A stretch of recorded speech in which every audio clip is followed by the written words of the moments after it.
ফেনী ফুলগাজী বাজারে বহু বছরের পুরনো মিষ্টির দোকান অতুল মজুমদার মিষ্টির দোকান। এই অতুল মজুমদারের মিষ্টির দোকানে আমরা বুরিন্দা দিয়ে দই দিয়ে খেয়েছি।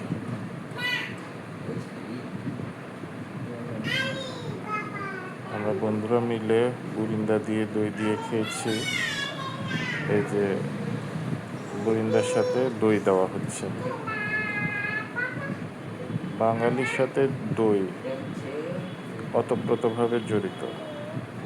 আমরা বিয়ে বাড়িতে দই, খাওয়ার শেষে দই, মেহমান আসলে খাওয়া শেষে দই মিষ্টি, বিভিন্ন অনুষ্ঠানে দইয়ের আয়োজন করা হয়, মিষ্টির আয়োজন করা হয়।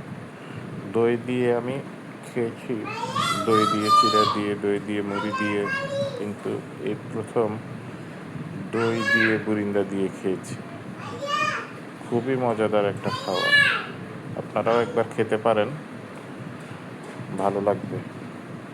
এই যে বুরিন্দা দিয়ে দই দিয়ে, এই বুরিন্দাকে অনেকে আবার বুন্দিয়াও বলে, তবে বেশিরভাগ মানুষই এটাকে বুরিন্দা নামেই চেনে। আমরা বন্ধুরা মিলে খেয়েছি, খুবই ভালো লেগেছে।